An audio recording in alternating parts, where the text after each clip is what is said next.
Hacia una economía moral, de Andrés Manuel López Obrador, con voz por Laura Malfoy. Parte 5, capítulo 3. En la cuarta parte de este mismo capítulo, lo último que vimos fue los programas que son necesarios para alcanzar el bienestar del pueblo. Estábamos a punto de empezar la descripción de dichos programas, por lo que esta parte 5 retomará exactamente desde ahí. Describo algunos de estos programas. El programa Pensión para el Bienestar de Personas Adultas Mayores significa otorgar un apoyo universal a mujeres y hombres de más de 68 años en todo el país. La mayor parte de ellos se encuentra en pobreza y sin acceso a un sistema de protección social que les garantice una vejez digna y plena. Según datos oficiales, solo el 23% de las mujeres y 40% de los hombres tenían acceso a una pensión contributiva. Pero lo más grave es que 35% de las personas adultas mayores no contaban con nada de ayuda. Ahora, el apoyo económico se entrega de manera directa, sin intermediarios, mediante el uso de una tarjeta bancaria. En las comunidades indígenas del país, la edad mínima para inscribirse en el programa es de 65 años. Lo mismo ocurre en el caso de personas mayores de 65 años que se hayan inscrito en el padrón de derechohabientes del programa Pensión para Adultos Mayores, activos a diciembre de 2018. El 94% de adultos mayores, es decir, 8 millones, han recibido sus pensiones de 2.550 pesos bimestrales, el doble de lo que obtenían antes y ahora. Este apoyo, reitero, es universal. Incluye a quienes reciben una pensión contributiva y a quienes no reciben nada, es decir, se convirtió en un derecho de todos. 2. El programa Pensión para el Bienestar de las Personas con Discapacidad apoya a niñas, niños y jóvenes de hasta 29 años que tienen discapacidad permanente, así como a personas con discapacidad de 0 a 64 años que vivan en comunidades indígenas. Más de la mitad de las personas con discapacidad se encuentran, además, en situación de pobreza. Con este programa, el Gobierno de la República busca la vigencia efectiva de los derechos de niñas, niños, jóvenes e indígenas con discapacidad, así como eliminar la marginación, la discriminación y el racismo. El monto del apoyo económico es de 2.550 pesos bimestrales y se entrega depósito directo en tarjeta bancaria a 790,000 personas con discapacidad. Con esta pensión se apoya en especial a las niñas y niños pobres del país. Pronto llegaremos a 1 millón de beneficiarios. 3. El Programa Nacional de Becas para el Bienestar Benito Juárez está dirigido a niñas, niños y jóvenes cuyos hogares se encuentran en situación de pobreza extrema y que estudian en escuelas públicas. Se otorgan becas de 1.600 pesos bimestrales a estudiantes pobres de nivel básico, preescolar, primaria y secundaria. En el caso de estudiantes de nivel medio superior, el apoyo es universal, es decir, se otorga a todos los adolescentes de 15 a 18 años en promedio. En el nivel superior o universitario, las becas son de 2.400 pesos mensuales y se destinan a estudiantes de familias de escasos recursos económicos. En total, están recibiendo becas en todos los niveles escolares 10.090.000 estudiantes, lo que significa una inversión anual de 60,000 millones de pesos nunca vista en la historia de México. 4. El programa Jóvenes Construyendo el Futuro tiene como propósito que jóvenes de entre 18 y 29 años de edad que no se encuentren estudiando ni trabajando reciban capacitación laboral. La meta del programa es beneficiar a 2.300.000 jóvenes. El gobierno federal les otorga una beca mensual de 3.600 pesos para que se capaciten durante un año en empresas, instituciones públicas y organizaciones sociales en donde reciben formación para desarrollar habilidades que les permitan insertarse con éxito en el ámbito laboral. Los aprendices reciben además, por medio del IMSS, un seguro médico que cubre accidentes, enfermedades, maternidad y riesgos de trabajo durante el periodo de permanencia en el programa. Los becarios no deben realizar labores como asistentes personales, elementos de seguridad privada, veladores, promotores de partidos políticos, ni llevar a cabo trabajo doméstico. Pueden participar como tutores empresas de todos los tamaños y sectores, personas físicas como plomeros, electricistas, artesanos y profesionistas, instituciones públicas como secretarías, gobiernos locales, poderes legislativo y judicial, órganos autónomos o desconcentrados y organismos internacionales, organizaciones de la sociedad civil, universidades, sindicatos, escuelas, hospitales y museos, entre otras.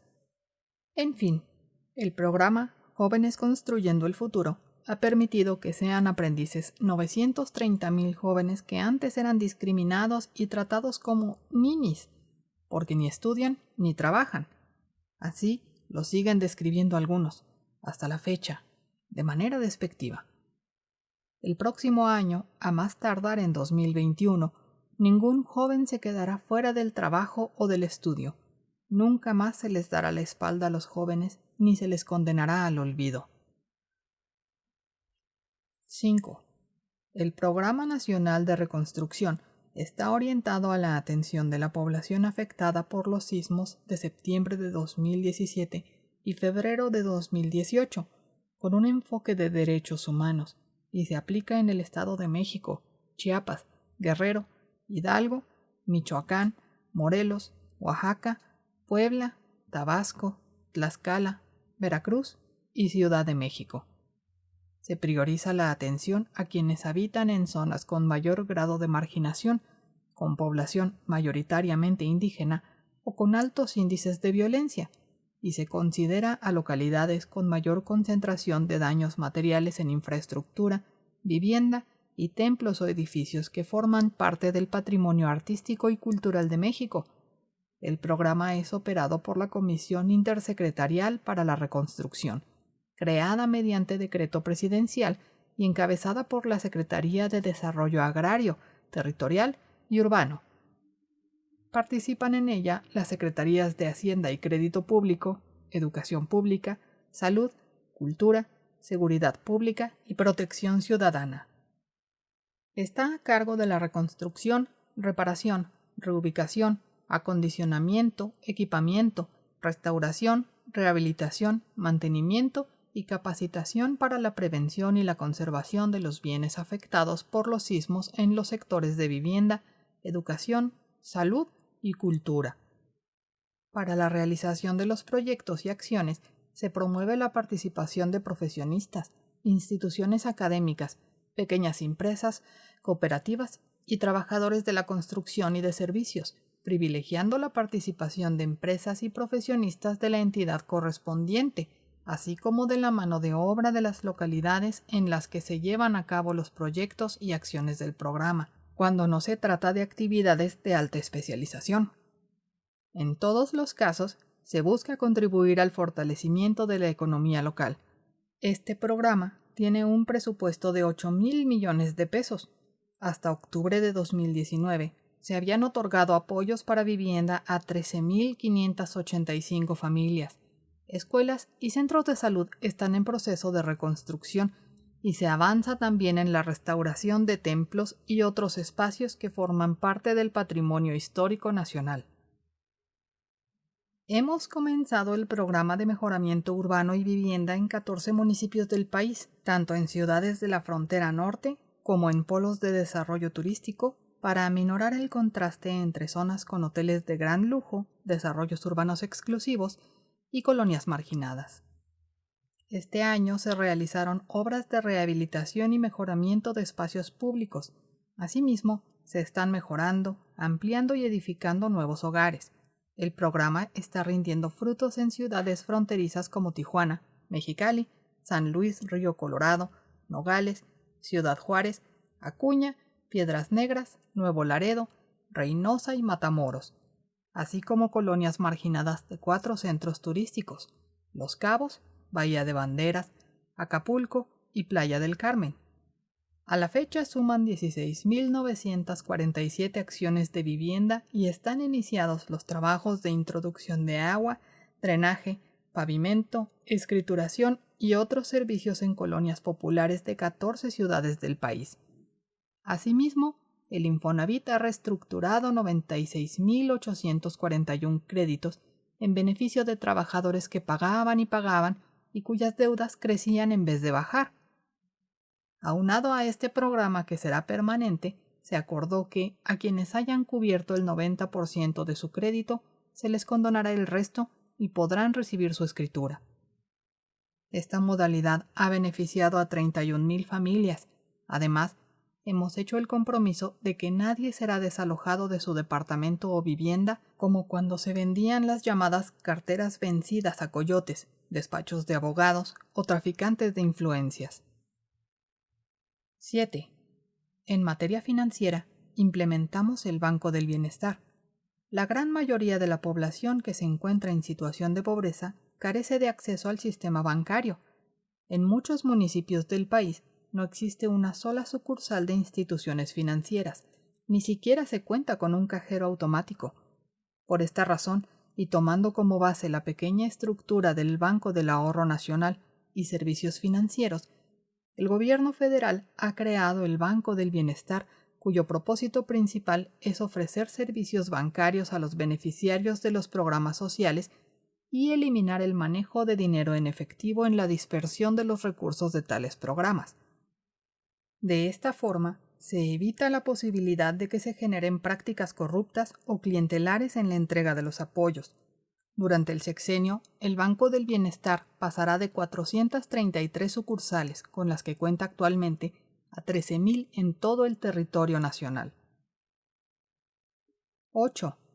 Estamos creando también 13.000 centros integradores de servicios comunitarios en localidades de mayor población para atender a más de 180.000 comunidades del país de menos de 2.500 habitantes. A esto le llamamos microrregiones rurales. Dichos centros integradores se seleccionan luego de identificar aquellas comunidades bien ubicadas en donde confluyen personas y actividades productivas, comerciales y sociales. Estamos generando una red de centros integradores de servicios comunitarios que, además de ofrecer servicios de inclusión bancaria, previamente reforzados en sus capacidades, puedan funcionar como centros promotores del desarrollo local en un sentido más amplio.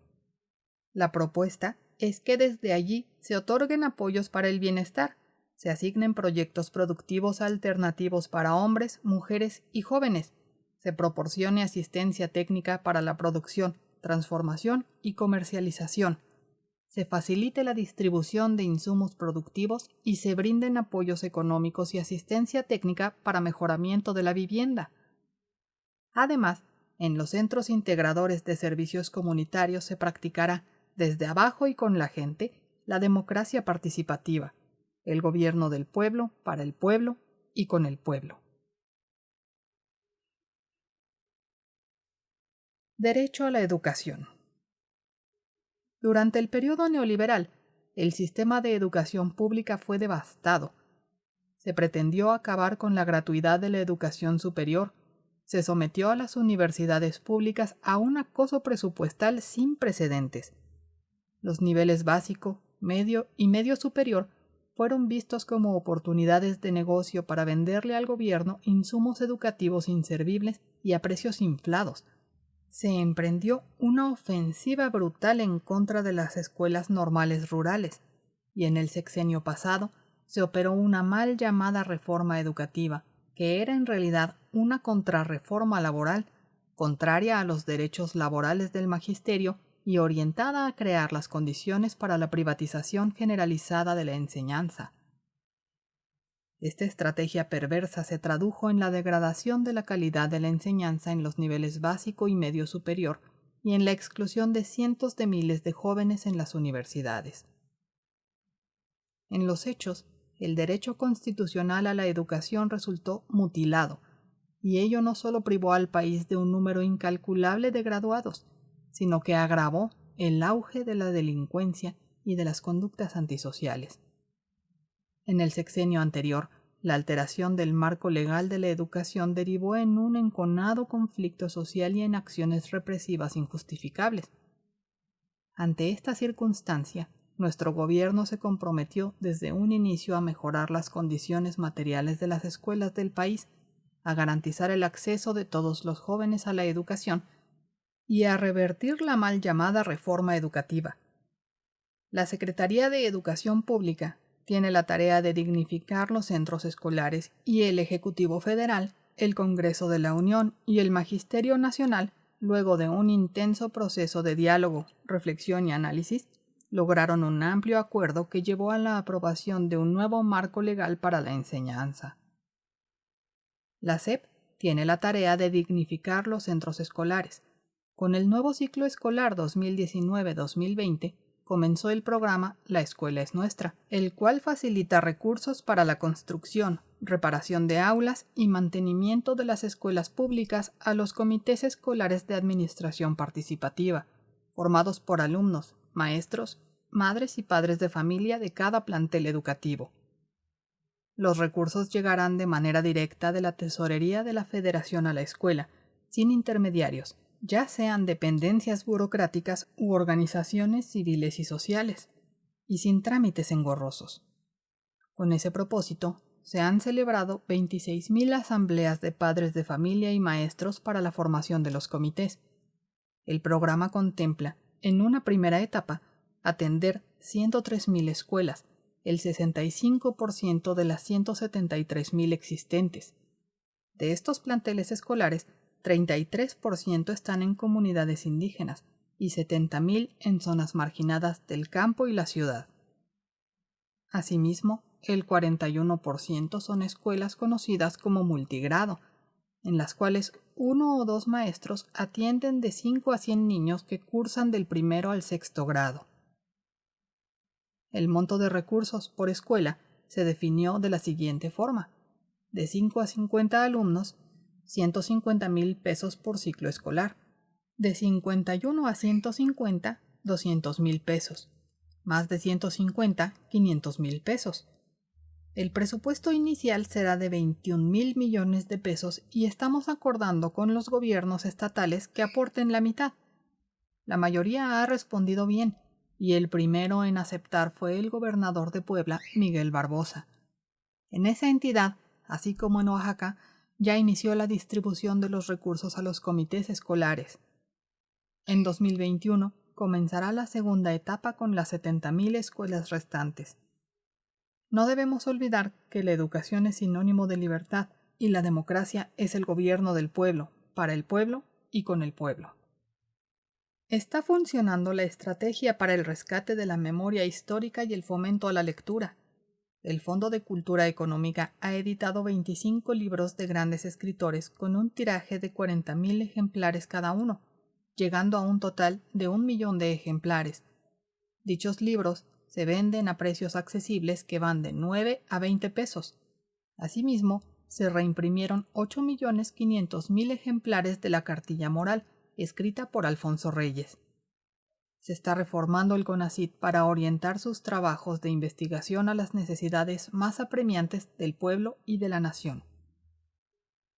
En el sexenio pasado, también en esta materia, se aplicó una política neoliberal que significó transferir alrededor de 35,000 millones de pesos al sector privado y en lugar de avanzar, se retrocedió. La eficiencia en innovación bajó 16 lugares porque solo se simuló y hubo dispendio, opacidad, desvíos de recursos y falsificación de cifras e indicadores. Por ello se ha puesto orden y, como es natural, se han enfrentado resistencias. Sin embargo, avanzamos al apoyar a universidades y centros públicos de investigación con recursos, como no sucedía anteriormente.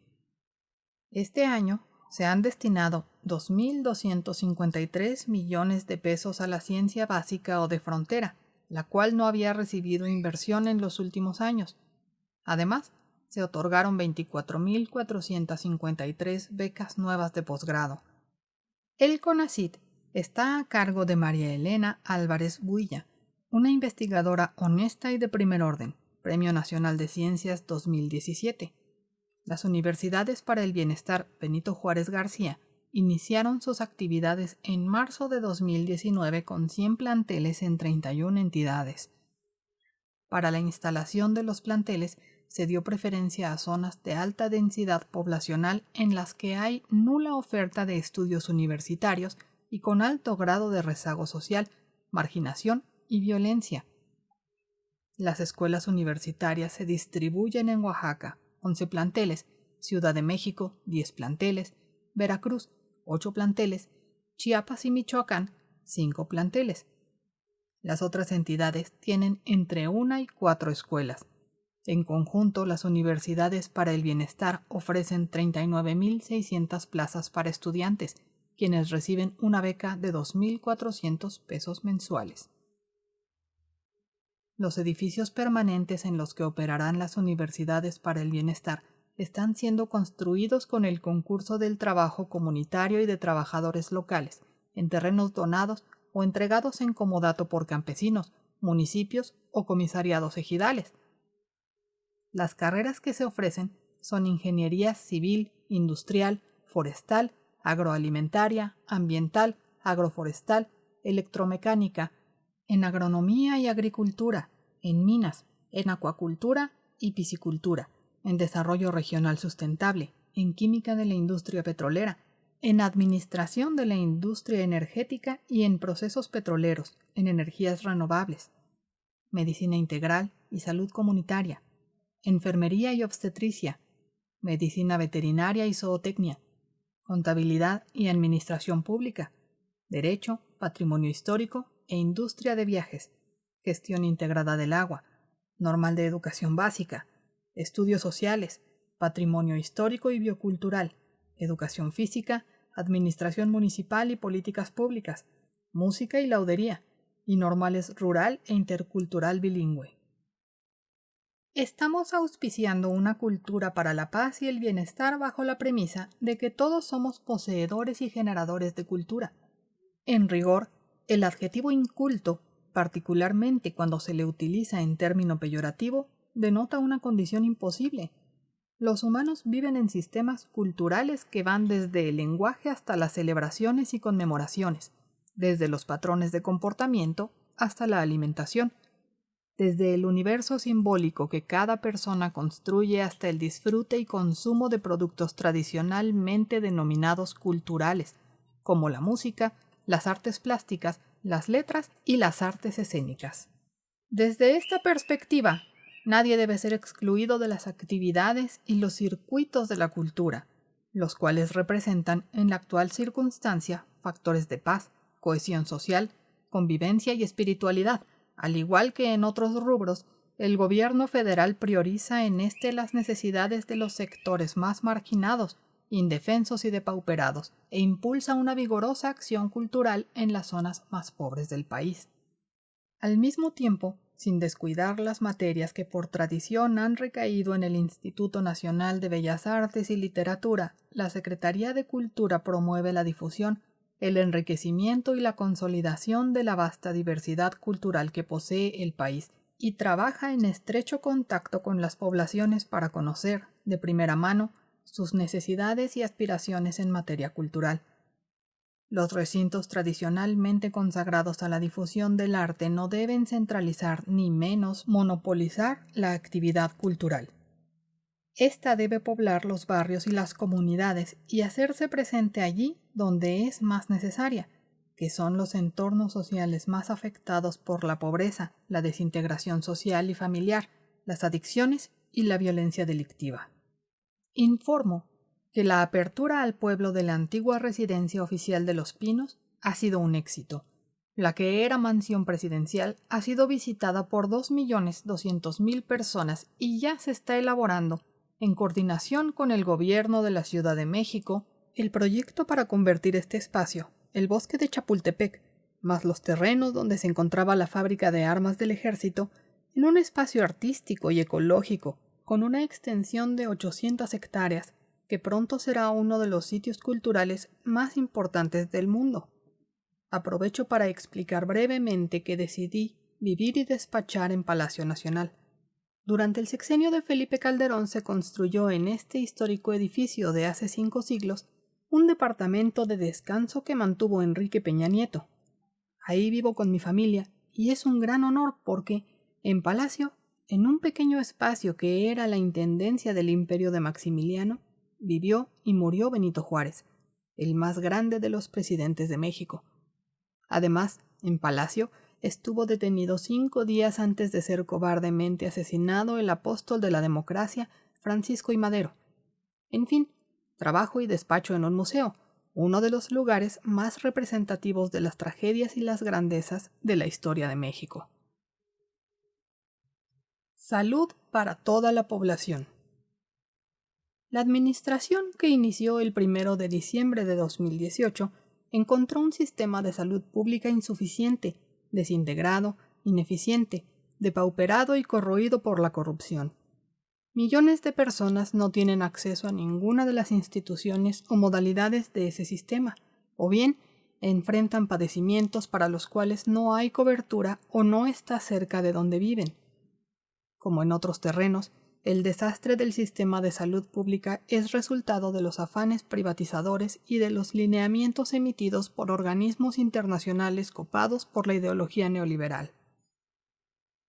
El resultado, en un periodo en el que proliferaron los dispensarios, clínicas y hospitales privados de todas las categorías, incluso los de gran lujo, los establecimientos públicos han quedado a merced del saqueo de la corrupción, la indolencia burocrática y el estrechamiento presupuestal. Se había llegado al extremo de que pacientes de los hospitales del Estado tenían que llevar sus propios materiales de curación y se veían obligados a esperar meses antes de ser sometidos a una intervención quirúrgica, tanto por la saturación de los quirófanos como por descomposturas o faltantes de equipo. Otros ni siquiera lograban acceso a terapias y tratamientos por no estar afiliados a alguna institución de seguridad social, o bien porque la cobertura del seguro popular era insuficiente o limitada al llamado cuadro básico. En suma, el derecho a la salud le era denegado parcial o totalmente al sector más desprotegido de la población mexicana. Esta lamentable realidad nos ha comprometido a efectuar las acciones necesarias para garantizar que, hacia 2024, todas y todos los habitantes de México puedan recibir atención médica y hospitalaria gratuita, incluidos el suministro de medicamentos y materiales de curación, así como los exámenes clínicos. Por ello se creó el Instituto Nacional de Salud para el Bienestar, cuya función principal es garantizar servicios médicos a todas las personas no afiliadas al IMSS o al ISSSTE. La atención se brindará con apego a los principios de participación social, competencia técnica, calidad médica, pertenencia cultural, trato no discriminatorio, digno y humano. El propósito es cumplir con el mandato constitucional de garantizar el derecho a la salud. El Instituto Nacional de Salud para el Bienestar está empezando a resolver 4 demandas básicas: que haya abasto de todos los medicamentos hasta en las unidades médicas y centros de salud ubicados en las comunidades más apartadas del país. Hemos comentado sobre esto que, si los refrescos industriales y los alimentos chatarra se distribuyen en todo el territorio nacional, es injustificable que no ocurra otro tanto con las medicinas. Otras tareas pendientes son la asignación de los médicos, enfermeras y paramédicos en todas las poblaciones. Rehabilitar y ampliar la infraestructura de salud, incluido el mejoramiento de equipos médicos, y la basificación de más de 80,000 trabajadores que han sido contratados por mucho tiempo como eventuales y por honorarios. El sector salud tendrá un incremento de 40,000 millones de pesos para financiar las acciones destinadas a la atención médica y garantizar la gratuidad en los medicamentos. Añado que el combate a la corrupción será permanente en todo el sector salud. Se dignificarán los hospitales públicos de las diversas dependencias federales y se priorizará la prevención de enfermedades mediante campañas de concientización e inserción de temas de nutrición, higiene, salud sexual y reproductiva. Agrego que se inició una campaña informativa nacional sobre las adicciones destinada, básicamente, a los jóvenes con la finalidad de orientar sobre el tremendo daño que causan las drogas, sobre todo las producidas con sustancias químicas de alto riesgo para la salud. Se impulsan las prácticas deportivas en todas sus modalidades. La delegación de atletas que nos representó en los Juegos Panamericanos 2019 en Lima, Perú, celebrados del 26 de julio al 11 de agosto, logró 136 medallas, 37 de oro, 36 de plata y 63 de bronce, el mayor número obtenido en competencia fuera de México. A los 546 atletas y a sus entrenadores se les otorgaron apoyos económicos por un año. Lo mismo hicimos con quienes compitieron en los Juegos Panamericanos, que obtuvieron 55 medallas de oro, un récord histórico, 58 de plata y 45 de bronce, 158 en total. Los recursos que se entregan a los deportistas y a los pueblos más pobres de México se obtienen de la venta de bienes incautados a la delincuencia común y de cuello blanco: joyas, ranchos, residencias, vehículos, barcos, aviones y dólares, que entrega el recién creado instituto para devolverle al pueblo lo robado. 9. Cambio de paradigma en seguridad. El Ejecutivo Federal ha emprendido un cambio de paradigma en materia de seguridad nacional y seguridad pública. Entre 2006 y 2018, los gobernantes pretendieron resolver la inseguridad y la violencia delictiva mediante acciones de fuerza militar y policial y el llamado populismo penal, consistente en endurecer los castigos a las acciones delictivas. El resultado fue catastrófico, y esa estrategia dejó un saldo pavoroso de muertos, desaparecidos y lesionados, además de una crisis de derechos humanos, una descomposición institucional sin precedentes y un gravísimo daño al tejido social. Se recurrió al empleo de las Fuerzas Armadas en su configuración de cuerpos de combate. Se omitió la profesionalización de las corporaciones policiales y se entregó el manejo de la seguridad a autoridades fascistoides o extremistas. Actualmente, el país padece aún las consecuencias de esa política equivocada. No debe olvidarse que el 2 de enero de 2007, Felipe Calderón, para tratar de legitimarse luego del fraude electoral, ordenó desde Apatzingán, Michoacán, la participación de las Fuerzas Armadas en lo que denominó guerra contra el narcotráfico. Esta irresponsable decisión condujo a soldados y marinos a una lucha frontal contra la delincuencia organizada bajo la consigna de limpiar sin piedad, como fuera, con tiro de gracia, masacres o exterminio. La prueba más fehaciente de este proceder autoritario se encuentra en el hecho de que en ese sexenio se produjo el mayor índice de letalidad registrado desde la Revolución Mexicana. Debe saberse que esta tasa se obtiene del promedio de delincuentes o enemigos muertos en enfrentamientos comparado con los heridos y detenidos presentados por las fuerzas militares ante la autoridad. Según cifras de la Secretaría de la Defensa Nacional, del 1 de diciembre de 2006 al 31 de octubre de 2019, hubo 5.111 enfrentamientos entre militares y el crimen organizado, en los cuales perdieron la vida 5.428 presuntos delincuentes, resultaron heridos 748 y se detuvo a 4.271 personas. Es decir, en este periodo hubo 409 muertos más que heridos y detenidos, el 7.5%.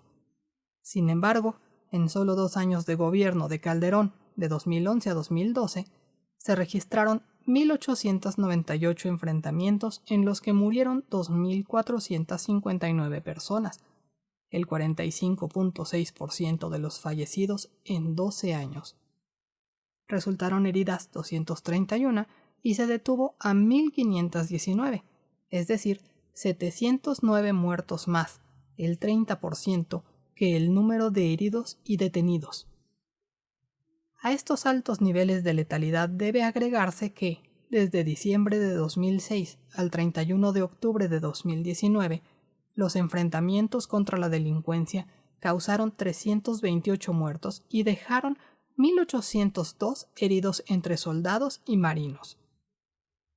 A ello debe añadirse que, en los 3 últimos años del gobierno de Felipe Calderón, de 2010 a 2012, los militares y navales fallecidos fueron 154, un promedio de 51 por año, mientras de diciembre de 2018 al 31 de octubre de 2019, en 11 meses de nuestro gobierno, han perdido la vida 14 miembros de las Fuerzas Armadas. Aunque los datos hablan por sí solos, es obvio que esta absurda y desquiciada estrategia no se repetirá y nunca más se pondrá en riesgo de esa manera irresponsable ni la vida ni el prestigio de los integrantes de las Fuerzas Armadas, y mucho menos se les utilizará para cometer excesos y ejecutar órdenes cobardes e inhumanas. Hasta aquí la parte 5 del capítulo 3 y vamos a empezar en la parte 6 con Se acabó la época de los llamados daños colaterales. Nos vemos en el próximo video.